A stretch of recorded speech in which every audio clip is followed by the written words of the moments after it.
ouvido. Cara, por causa disso o Boni não foi pra... Não foi pra lá. Olha só. É. Aí teve essas questões todas, né? Então você vê E que agora, como que ele você sempre gostou, né? Fazendo jornal, então, quanto tempo? 7 anos, jornal diário. Eram 3, 4 horas de duração todos os dias. Fazia lá o jornal e ainda... Teu contrato era renovado o quê? Anualmente? Que era feito contrato? Que a época que era de ano em ano, a cada 2 anos, enfim, era sempre esse tipo de renovação. Quem renovava? Era o Silvio ou era... Não, era direção. Era direção, mas provavelmente com o aval dele, alguma coisa do tipo. Porque o Silvio, ele não participava de questão de contrato na fase que eu peguei. Uma fase mais antiga, ele participava até da assinatura dos contratos, nas renovações de Hebe Camargo, por exemplo, de Gugu, assim, mais no passado ele era mais ativo nessas questões, depois ele foi diminuindo. A pandemia foi muito crucial pro Silvio, né? Porque ali ele já foi obrigado a ter que parar o ritmo de gravação. E aquela história de que o homem, quando é igual bicicleta, quando ele para, ele cai, é muito complicado, porque você tá num ritmo, e o Silvio sempre foi até criticado. Eu me lembro da Hebe falando, ô Silvio, tira férias mais longas aí pra você aproveitar a sua vida e tal. Mas ele gosta de trabalhar, gostava, né? Gostava muito de trabalhar e de estar ativo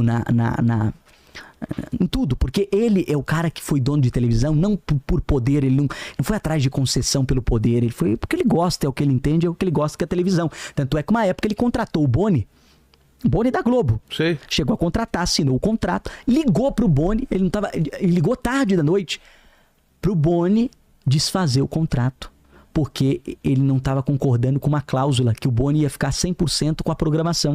Ele não poderia mais opinar. Ele ia continuar como acionista, mas não poderia opinar. Aí ele falou, ô Boni, isso aí tá me encafifando. Aí o Boni falou, não, fica tranquilo, a gente faz um distrato e tá tudo resolvido. Cara, por causa disso o Boni não foi pra... Não foi pra lá. Olha só.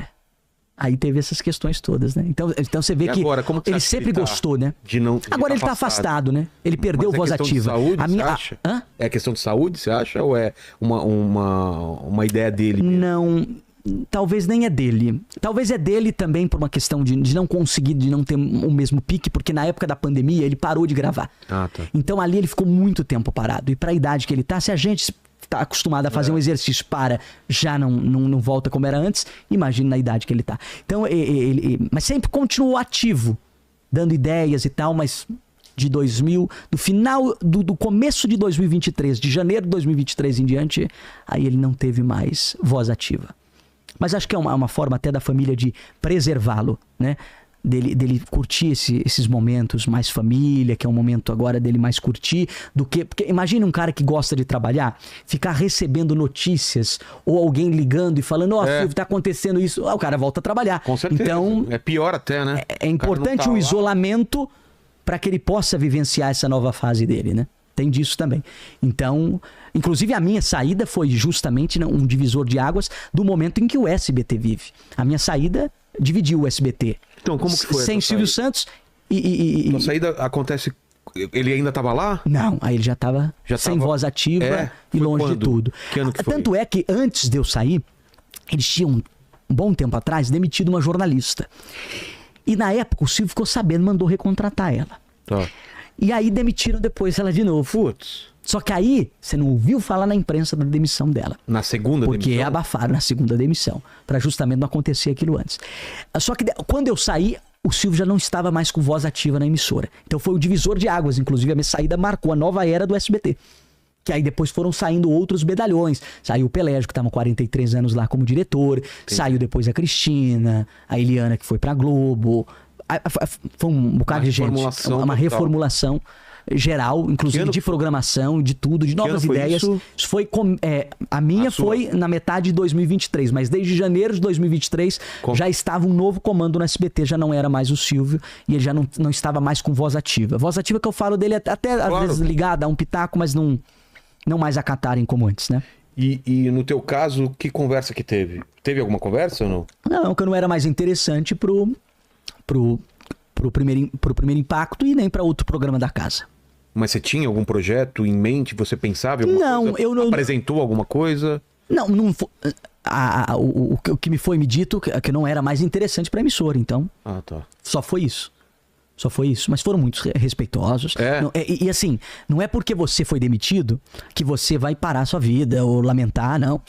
Dali em diante, eu agi como sempre agi. Das vezes que eu tive oportunidades e que depois não estava tendo mais aquela oportunidade, eu fui atrás de novas oportunidades, de outros trabalhos.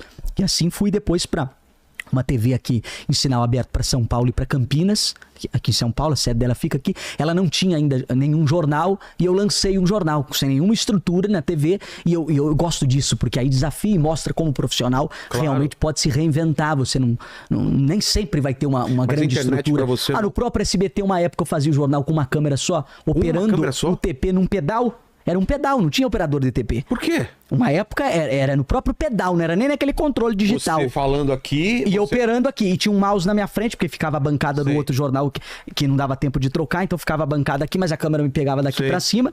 E aí nesse mouse, quando eu queria voltar, eu descia ele, apertava de novo, o texto voltava. Aí subia, clicava, ele... Se desse pau aquilo. Já aconteceu, mas aí é improviso, né? Tinha o papel também na frente. Não, eu era muito acostumado com improviso. Até quando tinha o TP, eu improvisava muito em cima do que estava no TP. Porque o nosso jornal era muito factual, então a gente improvisava. Teve épocas que eu fiz 4 jornais inteiros com o mesmo assunto. Morte de Gugu, morte de Marília Mendonça, caso de grande repercussão. O do Kevin, que caiu lá do 5º andar. Um jornal inteiro. Ele aconteceu à noite, domingo à noite, segunda, 4 da manhã eu tava no ar. E na terça-feira o velório dele foi durante o programa. Nós transmitimos o velório na íntegra. Você nem sabe o que vai acontecer, vai chegando as informações. Vai chegando as informações. Então a gente ia na lida. Aí depois fui pra essa TV, em sinal aberto, depois fui pra uma outra no... Mas a internet pra você não é um caminho? Então, eu nunca fui bicho de internet. Tanto é que eu sempre estava na televisão. Hoje, se você vê minhas plataformas digitais, eu não tenho tantos seguidores como eu poderia ter. Muitas pessoas me conhecem. Se você parar na rua, perguntar essa coisa e tal, mas o número na internet não reflete em número de seguidores. Porque eu nunca investi na minha rede social. E por quê? Porque eu sempre fui bicho de televisão, sempre busquei televisão, que é o que eu gosto. Internet nunca me apeteceu. Nunca me chamou atenção. Então eu era daquele que postava o feed no Instagram, no feed. Era publicação 1 ano atrás. A última publicação. Então, era desse jeito. Então eu ia crescendo. As pessoas, muitas me conhecem, mas na rede social às vezes não reflete o número de seguidores, porque eu nunca lidei muito. Até eu acho que eu dei certo, porque eu sempre lidei melhor com o público de mais idade, muito bem. Eu desde criança, eu ia na festa infantis, eu não ficava... Teve épocas que eu brincava com as crianças e tal, mas na maioria das vezes eu gostava de ficar na mesa com os idosos conversando e ouvindo as conversas. Então, quer dizer, eu sempre me dei muito bem com pessoas mais velhas. E o público da televisão aberta tem jovem, tem criança assistindo, mas não é na sua grande maioria. E aí eu fui... Então eu sempre dei certo porque eu tive a linguagem da TV aberta. Eu sempre lidei com isso. Então eu sempre fui o velhinho jovem. Ou Dudu, o jovem velho. Dudu, precisamos falar daquilo. Daquilo. Você vai tocar mesmo no assunto? Vamos tocar nesse assunto. Meu Deus do céu. Depende do quê? Você sabe que eu sei que tá todo mundo querendo saber desse assunto. Porque nós falamos já da demissão. Isso. Que tem muito foi falado, não. Tem a ver com a demissão, não? Pelo contrário. Então conta pra gente. Isso aí foi uma grande fake news que inventaram.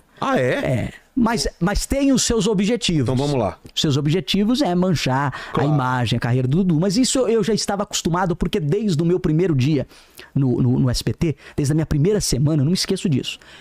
Uma pessoa foi me elogiar pro Silvio, e aí o Silvio virou pra essa pessoa e falou: mas já estão querendo tirar o garoto.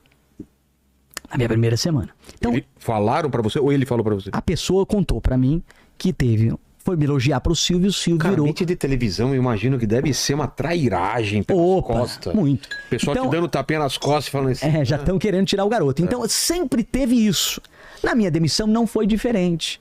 Sempre quiseram queimar. Porque, assim, demitiu o Dudu, beleza. Foi um passo, mas precisava de algo a mais.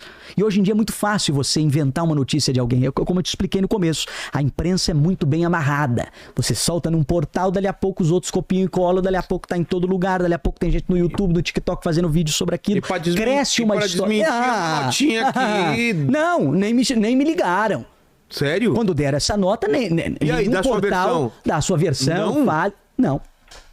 Então, aí depois criticam, falam, você entrou muito novo no jornalismo. E gente que tá aí no jornalismo, mas não faz o jornalismo na ética que deveria ser feito. Porque a ética qual que é? Você ouvir ambos os lados. Se bem que hoje não é justo isso, né? Porque hoje, até os que ouvem, eles fazem assim. Eles pegam dão a notícia mentirosa, no título está a mentira, você dá a declaração, eles colocam lá no fundo, na última coisa da matéria. Ou seja, você tem que entrar na matéria, ver até o final. Então, teve muita cachorragem nesse sentido, mas eu sempre fui muito bem treinado, porque desde o começo sempre inventaram mentira. Uma época falaram que eu tava pedindo para igualar o salário com o do outro apresentador, sendo que eu nunca fui atrás desse negócio de salário. Eu nem sei quanto que o outro ganha, como que eu vou pedir o mesmo salário? Ou algo do tipo. Então eu nunca me intrometi nessas questões financeiras da empresa.